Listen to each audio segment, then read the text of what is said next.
everyone is talking about the housing collapse right now. But here's the real question.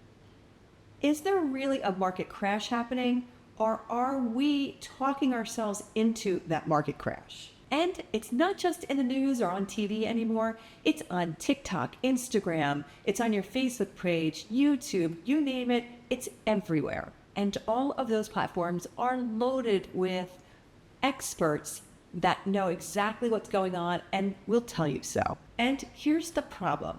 Every time one of those reels or stories or videos gets shared, it creates doubt in people. And you've got buyers out there that might be ready to purchase, but now they're watching these videos and they're thinking, maybe I should wait. I don't want to pay more than I should for this home, so I'm just going to sit on the sidelines and wait for prices to drop even more. And that hesitation, well, it spreads. You get more and more buyers that sit on the sidelines that don't want to buy a house. So you have more and more houses that aren't selling, which then leads to the headlines that, hey, homes aren't selling anymore. So I think it's a vicious cycle. We've got the news and social media telling us the market's going to collapse. Don't buy a home because you're going to get it cheaper down the road. Well, that's great. Everyone stops buying homes, and then what happens? The market collapses, right? Let me ask you a question.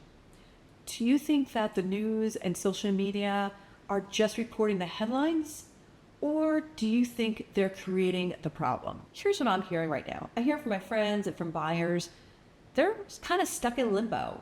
They want to buy a house, but they're just afraid that if they buy now, they're going to overpay and they could wait and purchase something down the road a little bit cheaper. And I get it. Nobody wants to overpay for something. And not too long ago, it was the complete opposite. The news and social media were screaming, buy now, buy now. Prices are going so much higher. And buyers had FOMO.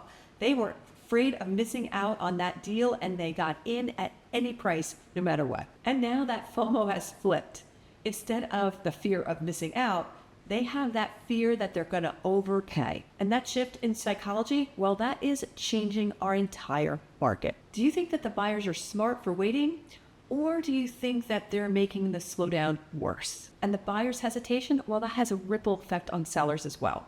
Sellers are used to having their house sold within weeks, but now it's taking months and months. And sometimes they're not getting offers within the first 3 months. And if they do, it's a lowball offer. And then what happens? Well, our sellers tend to panic a little bit.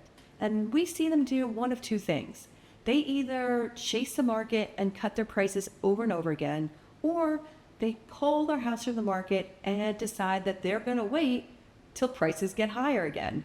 And the irony? Well, it's the fact that those two different things end up in headlines. We've got headlines saying that homeowners are cutting their prices to get their homes sold. And then we also have headlines that say sellers are pulling their homes off the market in record numbers.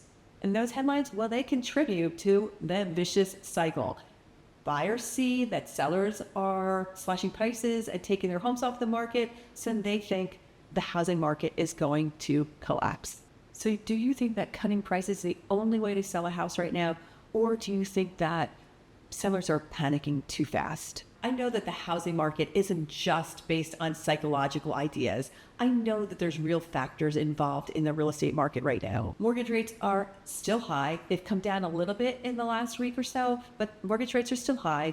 Insurance rates in Florida are still high, although I did see an article stating that they want to try and reduce those rates, so maybe they'll come down a little bit. And that's gotta help, since some people have had their insurance rates double and then triple in the last couple of years.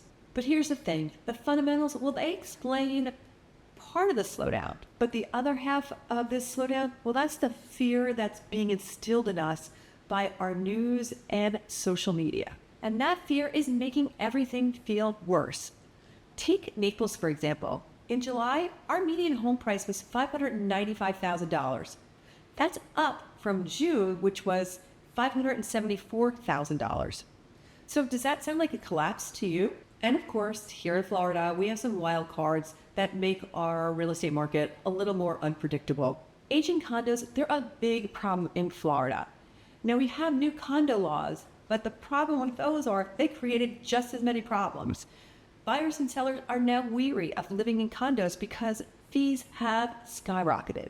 And of course, we've got our insurance issues. We've seen homeowners that have had their insurance rates double and triple in the last couple of years. And you add in your HOA fees, your taxes, and it feels like Florida is becoming less affordable every day. But there's a flip side. Any of these factors could turn around. If rates drop, well, buyers could flood back into the market. If insurance reforms and the condo law adjustments kick in, we could see affordability return.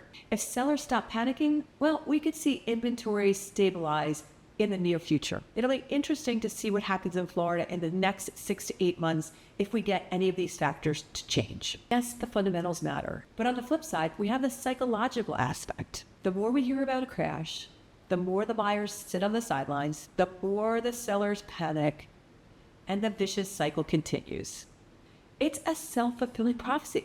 That fear is fueling the slowdown that everyone's so worried about. So what do you think? Do you think Florida's housing market is in a natural correction? Or do you think all of us talking about it is making it worse? Leave a comment and let me know. And don't forget to subscribe to my channel to see more videos like this one about the Florida real estate market. And if you like this video, make sure that you hit that thumbs up for me.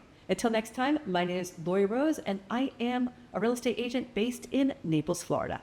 See you next time.